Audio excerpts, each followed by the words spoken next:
Hello and welcome to Forever Rugby on Forever Sport. The first upset of the URC playoffs. Connacht beating Ulster in Belfast at the Kingspan, 15 points to 10. A game which, for drama, 10 out of 10. What an absolute thriller to watch. Quality of rugby, dreadful, absolutely dreadful. One of the poorer games you'll watch around. Error rate was high. The breakdown for Ulster was dreadful. Really, no clinicalness really from Connacht, but yet what an absolutely brilliant game to watch from a drama. And this is the nice thing about playing rugby, is that bad games can be great watches because it's so intense. It's so tense as well. You know, in terms of being close, in terms of the result being able to go anywhere. With a single mistake, and that's what happened. And in the end, Connacht, who were definitely the better side, and the stats were reflected, managed to hold on, almost threw it away. There was a bit of a late resurgence coming from Ulster, and Connacht were close from throwing it away, but managing to hold on, winning a penalty literally about the 81st minute, right by the poles, about 2 or 3 meters out, to win the game. Before we break the game down, please do smash like on the video. Please do subscribe to the channel as well.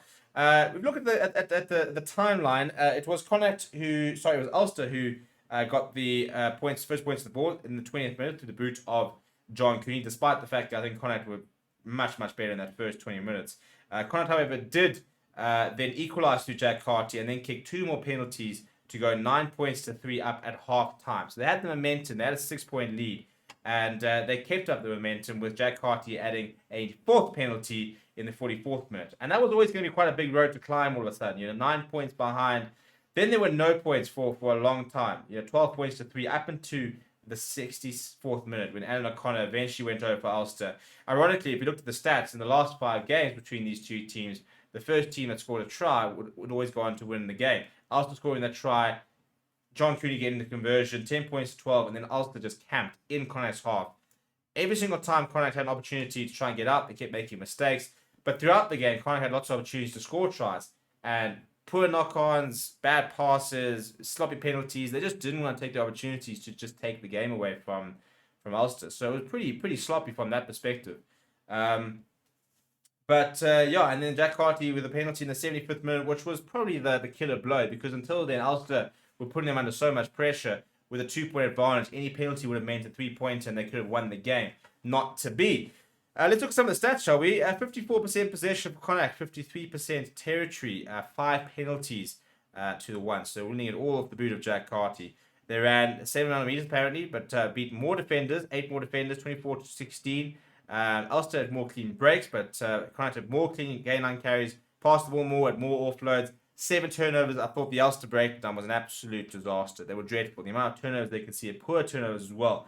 Look at the ruck percentage; it's really amateur from Ulster, and that was one of the main issues in their game. Tackles made: Ulster 139 of 163, missing 24 tackles, 15% of their tackles they missed, which is not great. Connacht making 91% of their tackles. Goal kick success rate 100% for both teams. The ruck success rate went up to 90% for Ulster. In the first half, it was 85%, which is pretty dreadful. But they still lost 11 rucks over the game, whereas Connacht lost just 3. Line-out success rate, each team losing 1 line-out, Ulster losing 3 scrums. Their scrum didn't really function today. I think that's frustrating when you've got a British and Irish line and the likes of Roy Sutherland, who played the full 80 and played pretty well, but just never really got the ascendancy. They conceded far more penalties, conceded 17 penalties as Ulster to Connacht's 11. So that's the thing with Ulster. The error rate was too high. Too many penalties, far too many. The breakdown was a disaster. And Connacht didn't exploit it like they should have, but exploited enough to get away with it. If we look at some individual stats, I thought Kian Prendergast was pretty impressive. The young number 8, 7 carries, 7 tackles across his game. Look at Dwayne Vermeulen, who got through a lot of work. 9 carries, 10 tackles, 1 missed tackle. He made 30 meters, 1 defender beaten, and a clean break. I thought that Mac Hansen, particularly in the first half, played pretty well, beating 4 defenders, 55 meters gained. I thought that Seamus Hurley-Langton, 18 tackles from him, 12 carries, 4 defenders beaten, an absolute heroic performance from the young flank. I think we'll see a lot of him in the future. Nick Timoney as well, 20 tackles, just the 1 missed, 3 carries from him. So pretty good day out, I think, for a lot of the young Irish players, and I'm very excited to see some of this talent coming through. I thought Billy Burns played pretty well. Maybe they should have almost need to get him into the game a little bit more. I thought he was very, very competent when he had ball in hand and made quite a big difference. But at the end of the day, Ulster were very, very poor, and Connacht were the better side, but were not much better. They weren't brilliant, but defended very well at stages, and just took the opportunities. Took the 5 penalties. And Ulster, if you don't concede 5 penalties, you win the game. But they did. So it's a big scalp for Connacht. It's a huge moment for them as a club. It's a brilliant result.